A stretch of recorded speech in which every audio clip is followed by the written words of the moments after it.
Parliament نے 3 پارلیمانی سال مکمل کر لیے، مگر ایک بھاری پتھر جو پارلیمنٹ نے پرویز مشرف کی اختیار کردہ خارجہ پالیسی کی تبدیلی کے لیے 22 اکتوبر 2008 کو ان کیمرہ اجلاس کی 14 نکاتی قرارداد کی منظوری کی صورت میں اٹھانے کا فیصلہ کیا تھا، پر عمل درآمد آج بھی التوا کا شکار ہے۔ قرارداد کے 14 نکات میں سے صرف ایک یعنی قومی سلامتی کمیٹی کے قیام کے علاوہ کسی ایک نقطے پر بھی عمل درآمد نہیں ہوا۔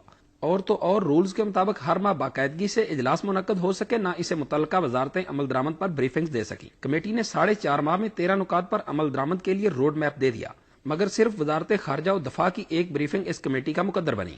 قرارداد پر عمل درآمد نہ ہونے کی وجوہات کا بھانڈا وکی لیکس اور ایک کتاب کے مصنف نے یہ کہہ کر پھوڑ دیا کہ صدر آصف علی زرداری اور وزیر اعظم یوسف رضا گیلانی ڈرون حملوں کے حامی ہیں۔ وزیر اعظم اور دیگر حکومتی زعماء اس قرارداد پر عمل درآمد نہ ہونے کی اپنی مجبوریاں بتاتے ہیں۔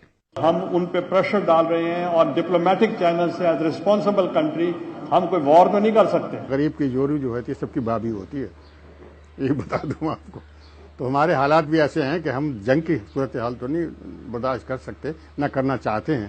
جماعت اسلامی کے سینیٹر پروفیسر خورشید احمد اور PPP کی رکن قومی اسمبلی شہری رحمان پاکستانی معیشت کو دہشت گردی کے خلاف جنگ میں شمولیت کے حوالے سے نقصان کے اعداد و شمار پر متفق ہیں۔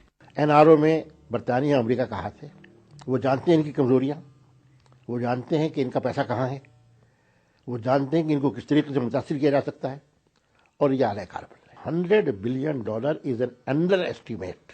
مسلم لیگ کاف، جمعیت علماء اسلام اور MQM ان کیمرہ اجلاس کی قرارداد پر عمل درآمد نہ ہونے کی وجوہات بیرونی دباؤ بتاتی ہیں۔ یہ غیر ملکی مداخلت ہے جس کی وجہ سے پارلیمنٹ جو کرتی ہے اس کو انڈو کیا جا رہا ہے۔ اپنی پالیسیاں نہیں ہیں، اپنی کوئی وہ ویژن نہیں ہے، جس کی وجہ سے پھر دوسروں کے دباؤ میں فیصلے کرنے پڑتے ہیں۔ جو قرارداد پارلیمنٹ میں آتی ہیں باقاعدہ جو ہے ان کیمرہ سیشن ہوتے ہیں، اس کے اوپر جو ہے تمام پارٹیوں کو مل کر ایک لائحہ عمل تیار کرنا چاہیے۔ مسلم لیگ نون ان کیمرہ اجلاس کی قرارداد پر 3 سال میں عمل درآمد نہ ہونے کے خلاف تحریک استحقاق لانے سے تو خوفزدہ ہے ہی، اس کی قیادت میں بھی اس قرارداد پر عمل درآمد کے حوالے سے اختلاف رائے ہے۔ یہ جو ہے نا یہ زیادتی ہوگا اگر آپ یہ کہیں کہ کچھ نہیں ہوا، بہت کچھ ہوا ہے، اور اس کے نتیجے میں جو سوات میں آپریشن تھا اس کا نتیجہ پازیٹیو نکلا ہے، ساؤتھ وزیرستان میں اس کا نتیجہ پازیٹیو نکلا ہے۔ انہوں نے کیری لوگر بل کی مخالفت کی، انہوں نے افغانستان اپنا قبائلی علاقوں میں جو کچھ وہ کر رہے ہیں اس پالیسی کی مخالفت کی۔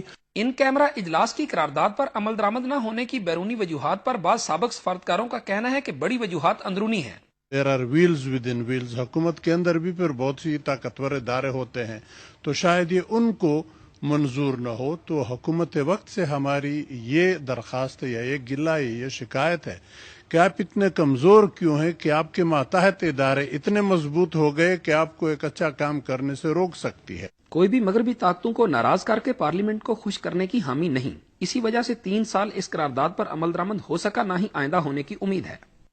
مبصرین کا کہنا ہے کہ اگر 3 پارلیمانی سالوں میں پارلیمنٹ نے اگر کوئی سب سے بڑا کارنامہ سر انجام دیا ہے تو وہ ان کیمرہ اجلاس کی قرارداد ہے، اور اگر کوئی سب سے بڑی کمزوری دکھائی ہے تو وہ اس قرارداد پر عمل درآمد نہ ہونا ہے۔ کیمرہ مین نوشاد عباسی کے ساتھ علی شیر، وقت نیوز، اسلام آباد۔